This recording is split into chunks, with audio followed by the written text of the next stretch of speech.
E aí, pessoal, tudo bem?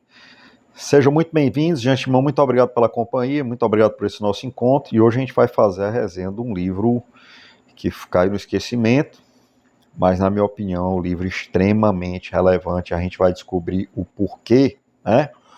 Um livro que não tem mais edições disponíveis em português, nem em inglês, e eu também não achei nenhuma resenha dele em português no YouTube, né? Talvez essa seja a primeira resenha, eu tenho quase certeza que sim, né? E fica até o final do vídeo que a gente vai descobrir por que esse livro, na minha opinião, é tão relevante. E nós vamos ter hoje a volta do nosso momento sommelier literário também, né? Então, que livro é esse? Spandau, Albert Speer. Albert Speer foi o arquiteto do regime nazista, arquiteto do Hitler, né? E ao final da guerra foi ministro dos armamentos, das munições, né? E Spandau é a prisão que ele ficou preso, cumprindo uma pena de 20 anos após o julgamento de Nuremberg, né? Julgamento que as principais lideranças nazistas remanescentes tiveram penas, uns de morte, outros de detenção, prisão perpétua. O Albert Speer cumpriu 20 anos, e esse livro aqui é um livro, é uma transcrição praticamente do diário dele, em que ele trata desses 20 anos na prisão de Spandau, né? Então, assim, esse livro tá esgotado em português, esgotado em inglês, é muito pouco falado e cai no esquecimento, né? Eu até acredito que esse vídeo não vai ter tanta adesão, não vai ter tanta visualização, mas nós vamos fazer a resenha mesmo assim, porque se fosse para falar o que está na boca do povo, o nome do canal seria Resenha Mainstream, e o nome do canal é Resenha Cult. Esse é um canal de tesouros escondidos, um canal de Hidden Gems, como diz o americano, né? Então, essa é a minha edição, né? Em estado um pouco deplorável, né? Esse é o momento que você vai olhar para esse livro arrombado e vai dizer: cara, tu devia cuidar melhor dos seus livros. Acontece que eu comprei esse livro exatamente nesse estado aqui, há uns 20 anos atrás, por um valor módico, equivalente, sei lá, a R$ 5 hoje, num sebo, né? E foram R$ 5 muito bem gastos, diga-se de passagem, né? Esse livro é fantástico. E a gente vai descobrir por quê, né? Em primeiro lugar, o ideal para se ter um bom aproveitamento desse livro é ter um certo conhecimento histórico a nível macro, né? Saber o que foi a Segunda Guerra Mundial, saber quem foi o Albert Speer. Então a gente vai fazer aqui uma boa contextualização, né? O Albert Speer era um jovem arquiteto alemão que se filiou ao Partido Nazista no começo dos anos 30, né? Começou a prestar serviços para o partido como arquiteto e acabou tendo contato com Hitler, e o Hitler se encantou com ele, né? Ele, em tese, seria o que a sociedade alemã poderia produzir de melhor na época, né? Um jovem extremamente inteligente, muito bonito, carismático, né? Um arquiteto fantástico. E ele ascendeu muito rapidamente, né, na hierarquia nazista, e o Hitler se afeiçoou muito a ele, colou nele, né? E ele começou a fazer projetos dos grandes eventos do Partido Nazista, né, principalmente em Nuremberg.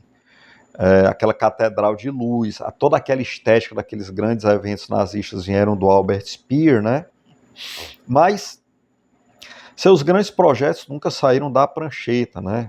Viraram só maquete, né? O Hitler já imaginava que no futuro o Terceiro Reich ia virar um grande império, Berlim se tornaria o centro do mundo. E ele planejava reprojetar, reconstruir completamente a cidade como uma mega cidade, a capital do grande império nacional socialista, que passaria a se chamar de Germânia, né? E esse projeto chegou a ser feito por Albert Speer, né? Era uma mega cidade, todo em estilo neoclássico, só que em dimensões monumentais, colossais, né? Uma coisa assim, meio mistura de brega com megalomaníaca, né? Uma coisa assim, meio maluca. Esse projeto chegou a ser feito, as maquetes chegaram a ser feitas, tem várias fotos lá do Hitler olhando a Germânia nas maquetes junto com Albert Speer, né? Então aqui, para você ter ideia como eles eram afeiçoados, isso aqui é uma foto histórica clássica, a capa desse documentário aqui, na minha coleção de documentários, tirada logo após o Hitler tomar posse de Berlim, né, no começo da Segunda Guerra Mundial, 1940. E esse aqui é o Albert Speer do lado dele na foto, ou seja, ele foi passear pela cidade conquistada junto com o seu amigo, né, que o Hitler gostava muito dele, o arquiteto Albert Speer, está aqui nessa foto aqui icônica, histórica, né. Então, a partir do meio da guerra, a guerra, contextualizando, resumindo, a guerra começou a dar muito errado para eles, né. O Albert Speer foi remanejado para ser ministro dos armamentos e munições, função que ele cumpriu muito bem, inclusive alguns dizem que ele prolongou a guerra, né, que ele cumpriu tão bem a função de ministro dos armamentos que deu uma sobrevida à Alemanha, né. Mas a casa caiu, a Alemanha perdeu a guerra, e aí os nazistas mais proeminentes que sobreviveram à guerra foram julgados no célebre julgamento na cidade de Nuremberg, onde aconteciam os principais eventos do Partido Nazista. Isso aqui é um documentário que trata do julgamento de Nuremberg, né? E algumas das principais lideranças foram enforcadas, condenadas à morte, outras à prisão perpétua. Já o Albert Speer foi poupado, né? Foi condenado a uma pena de 20 anos de reclusão, né? Então existe uma polêmica muito grande, porque ele soube se defender muito bem, né? Ele passava imagem de bom rapaz, né? E se ele era inocente ou não, a gente vai discutir, a gente vai chegar a essa conclusão junto ao final do vídeo, né? Mas o fato é que ele era, sim, um dos nazistas mais famosos e mais proeminentes, né? E após o julgamento de Nuremberg, ele cumpriu a pena com mais 8 detentos numa prisão imensa, chamada Spandau, perto de Berlim, né? E é interessantíssimo, o prédio era imenso, né? E estava funcionando só para abrigar esses 8 nazistas proeminentes, dos quais os que tinham maior destaque eram os almirantes Raeder, o Karl Dönitz, né?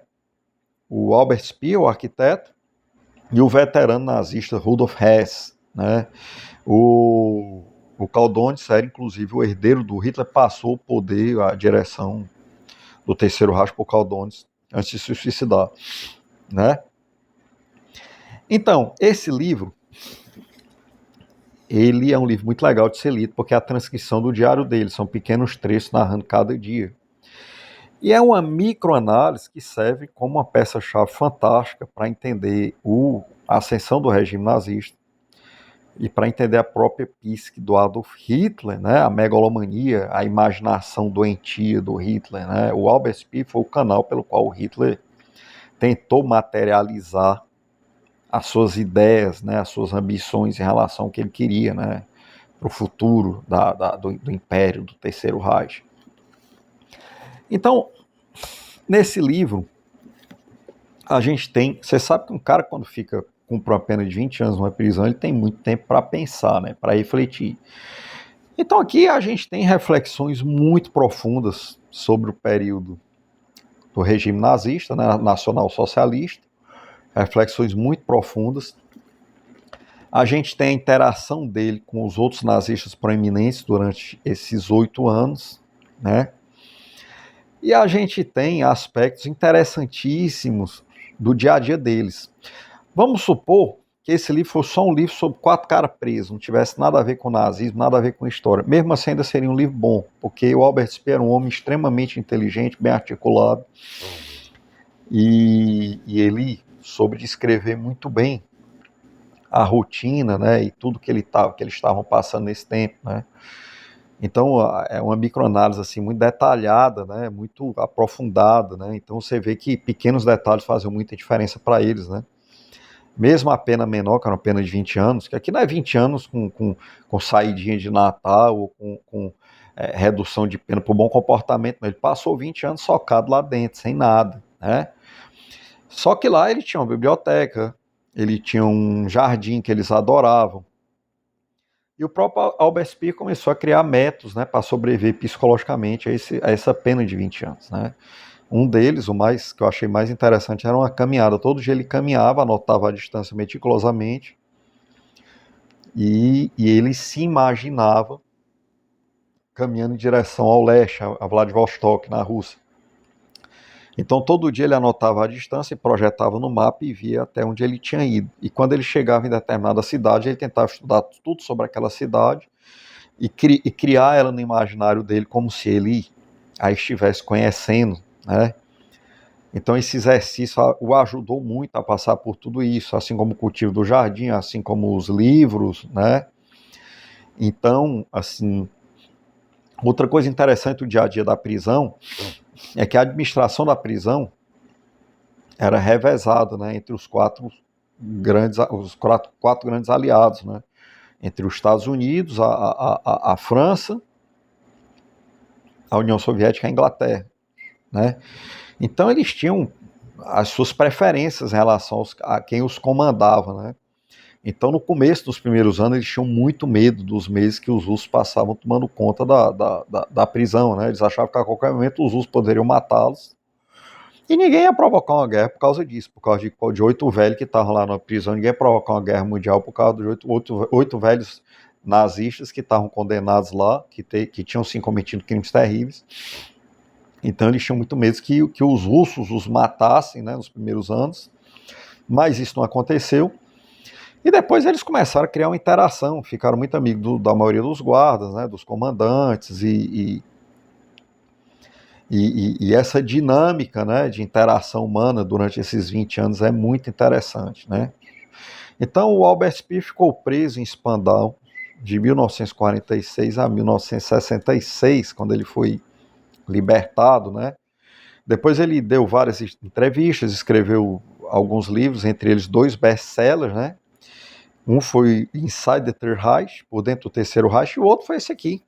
Esse livro é de 1976 e foi sim um best-seller na época, vendeu absurdamente, né? E, na minha opinião, isso não contribui para que o livro seja relevante, não quer dizer absolutamente nada, a gente vê cada best-seller aí que a gente sabe que não tem relevância, mas esse aqui tem. Então eu falo que esse livro é obscuro e esquecido, mas ele foi um sucesso absurdo de vendas, em 1976. E ele viria a falecer 15 anos após a sua libertação, em 1981, de infarto, né? E ele passou toda a sua vida pós-guerra tentando mostrar que era um bom moço, que era inocente, que ele não estava ligado à parte ideológica nazista, né, antissemita do regime, né? Muitas pessoas acreditaram nele.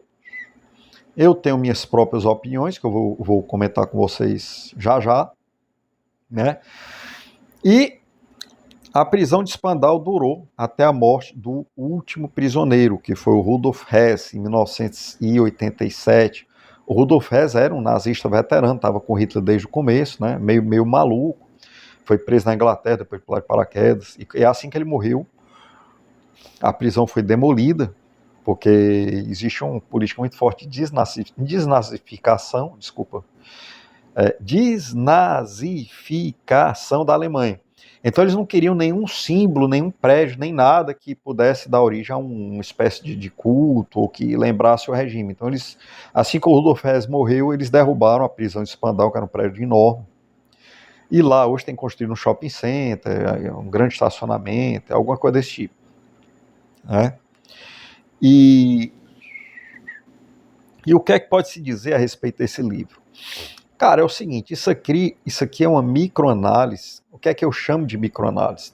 É quando a história pega uma lupa e foca nas pessoas, na rotina das pessoas, na consequência das grandes decisões na rotina, no dia a dia das pessoas. Então isso aqui é uma microanálise que é uma peça-chave fundamental para se entender a ascensão do regime nazista, para se entender a verdadeira psique do Adolf Hitler, né? E além de ser um livro fantástico, como um livro humano mesmo, como um livro de prisão, tá entendendo? Então, assim, eu não tenho como recomendar mais esse livro. Vocês vão ter um pouco de dificuldade de encontrá-lo, né? As edições americanas esgotam. Não tem edição nem em inglês nem em português disponível. Se você tiver a sorte de encontrar com esse livro num sebo, como eu encontrei, meu irmão, compre na hora, né? Se esse aqui fosse um canal grande, talvez esse vídeo provocasse uma reedição. Mas é só um canalzinho artesanal, não sei se vai ter maior. Vai ter zero influência, tá entendendo? Não. Então, tua melhor chance, cara, é encontrar com isso aqui no sebo. Se tu topar com isso aqui no sebo, não deixe passar. Que mesmo que você não tenha nenhum interesse histórico, o livro é muito legal. Em relação à inocência do Albert Speer, na polêmica em relação à inocência, qual é a minha opinião? Bom, para a gente entender, o Albert Speer se filiou ao Partido Nazista no começo dos anos 30. Ele não era um antissemita visceral, ele não era um ideólogo, ele não era realmente um nazista, né? Mas ele foi protagonista do regime. E para a gente entender isso, a gente vai entender, tem que entender suas principais motivações, né? Ele era um arquiteto. Se você pegar o universo extremamente restrito dos maiores arquitetos da história, dos mais relevantes, mesmo dentro desse círculo, você encontra muito poucos que conseguiram materializar a história, que conseguiram construir obras, que materializaram determinados períodos históricos, como as pirâmides do Egito, né? Não é à toa que o Le Corbusier se humilhou e morreu de insistir e tentou de todo jeito ter a chance de construir Brasília, mas não conseguiu, né? Acabou ficando essa honra, né? Essa honra acabou ficando para Oscar Niemeyer, né? Então pouquíssimos arquitetos tiveram a oportunidade que o Niemeyer teve, né, de materializar a história. E o Albert Speer era um jovem arquiteto quando essa oportunidade lhe foi dada, né? Então era uma chance assim, em milhões de vidas, de construir a Germânia, a futura capital do Reich, que ele chegou a projetar, chegou a fazer maquete, mas não chegou a executar o projeto. Então, em vista dessa oportunidade que lhe foi lhe dada, ele ainda muito jovem, ele relativizou, né, toda, apesar de ele não ser um antissemita visceral, não ser um ideólogo nazista, nacional-socialista, ele relativizou toda a parte podre do regime. E não se pode dizer que ele não sabia dessa parte podre, né? Porque ele utilizou mão de obra escrava dos campos de concentração quando ele foi ministro dos armamentos, né? Então, assim, apesar dele não ser uma pessoa que tem uma natureza psicótica, uma natureza genocida, um antissemita antivisceral, inocente ele não foi. Ele realmente foi um nazista. Ele foi protagonista, ele foi um dos protagonistas do regime nazista, né? E ele pagou relativamente pelos seus preços, né? Ele pegou uma pena contínua de 20 anos de prisão. Não se pode dizer que isso é pouca coisa, né? Mas talvez para as vítimas do Holocausto possa sim ser considerado pouca coisa. Então, é muito relativo. Mas inocente ele não foi. Não tem como ele ter sido inocente, né? Ele pode ter sido mais inocente do que outros, né? Como Himmler, por exemplo. Mas inocente ele não foi. É a minha opinião. Então, é isso. Se você topar com esse livro num sebo, não dê bobeira. Pegue esse livro, não deixe escapar. Entendeu? E agora a gente vai para o nosso momento sommelier literário, né? Vamos pegar aqui o objeto da nossa recomendação. E hoje nosso momento sommelier literário não vai ser, eu não vou recomendar um quadrinho para harmonizar com esse livro. Eu vou recomendar um game, mais especificamente uma série de games, Wolfenstein, né? O Wolfenstein, para quem conhece games, sabe que foi o primeiro FPS da história, é um jogo histórico, né? O que é FPS? First Person Shooter. É aquele jogo que você só vê a arminha que o cara sai matando os outros, você só vê a arma do cara assim. First Person Shooter, tiro em primeira pessoa. O primeiro da história foi um jogo para PC dos anos 90 chamado Wolfenstein. E agora a id Software relançou o Wolfenstein para PlayStation 4, uma versão moderna, que na minha opinião é um dos jogos mais fantásticos e mais divertidos que já se lançaram. E de que se trata esse jogo? Cara, numa realidade alternativa, o regime nazista vence a Segunda Guerra Mundial domina o mundo e você faz parte da resistência. Nos anos 60, né? Esse jogo se passa aqui, o Wolfenstein 2 se passa em 1961, e você é um membro da resistência lutando contra o regime nazista no mundo dominado pelo nazismo, né? Pelo nacionalsocialismo. Então, exercício de imaginação muito interessante ver como seria esse mundo. Aí você vai perguntar, mas o que é que especificamente tem em relação a esse livro? Porque isso aí pode ser uma ficção legal, mas não tem valor histórico nenhum. Concordo com você em parte. Eu vou dizer por que esse jogo tem valor histórico.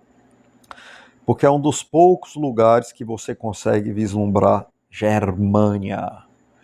Aqui no Wolfenstein 2, tu tem várias fases em Germânia. Ela foi recriada em CGI.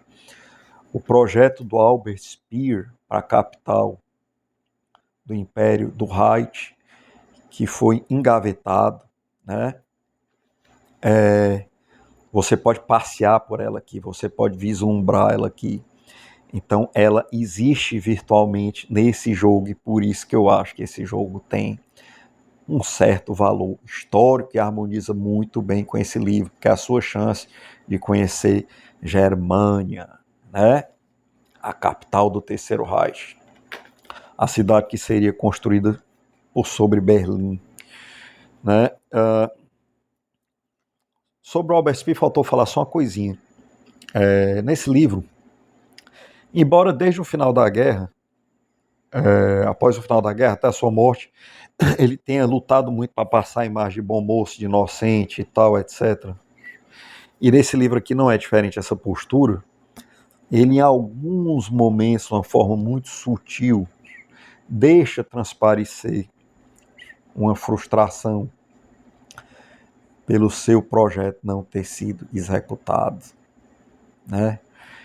Que seria a maior realização possível para um arquiteto materializar a história. Então, em algum momento, se percebe sutilmente que ele tinha essa frustração. My pressures, né? Então, Albert Speer não era inocente, né? Em prol de um projeto pessoal, né? De uma oportunidade única, ele fez parte de um dos regimes mais terríveis da história. E é isso, pessoal. Vou colocando ponto final nessa resenha. Muitíssimo obrigado. Muito obrigado por esse nosso encontro. Fique ligado no canal. Tem muitas coisas legais aí no radar, tá bom? E muito obrigado.